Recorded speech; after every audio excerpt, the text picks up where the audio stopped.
گوندی مەتیقی کوردنشینە لە قەزای داقۆق بەهۆی ئەوەی شەوی ڕابردوو شەڕێکی قورس لێرە ڕوویدا ڕێگە نادەن بچینە نێو گوندەکە.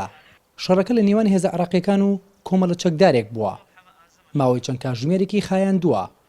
وەک شایەت حاڵەکان باسی دەکەن چەکدارەکان داعش بوون. لە ئەنجامی شەڕەکەدا سێ چەکداری هێزە عێراقیەکان بریندار بوون و پۆلیسێکیش گیانی لەدەستداوە.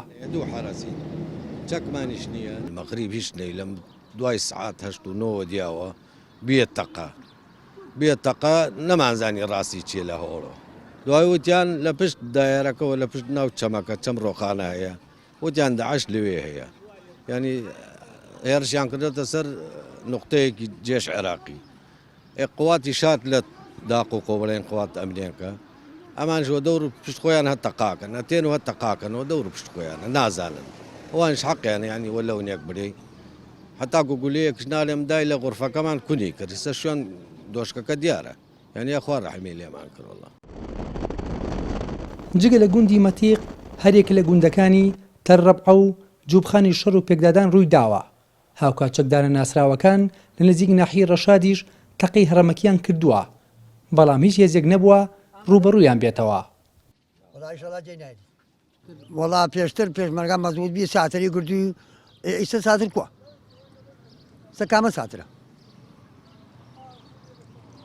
نەوەڵا ئیستا هەتا بەیانی مە خەومان نییە وڵا پێشتر ئایمانوی وڵا خۆی حکومەت شوانی ئێمەیە ئەوە گەرەوە خاوەن ما بکە بەس بەرەو سات پێشمەرگا لە ساتر بی ئێمە ترسمان نەوی بەس ئیسا وڵای شەوە تا بەیانی ناخەوی ترسمان هەیە ئەگە حکومەت مەزبوط بێ گەرێ چارەسەرێکی بکە. دانیشتوانی ئەو گوندانی کە کێشە بەڕۆکیان دەگرێت لە هەموو دەرگایەک دەدەن بۆ چارەسەری کێشەکانیان بەڵام وەک خۆیان دەڵێن کێشەکانیان کۆتاییان نایات.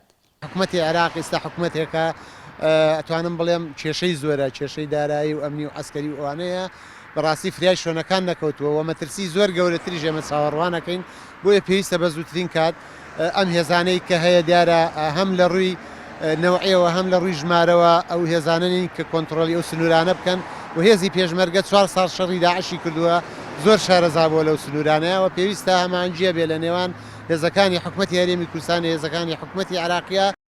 لە ماوەی مانگێکدا نزیکەی 32 چەکداری داعش لە سنووری پەرێزگای کەرکووک و دەوروبەری دەستگیر کراون بە پێی مادەی 4 تیرۆر داواکراو بوون.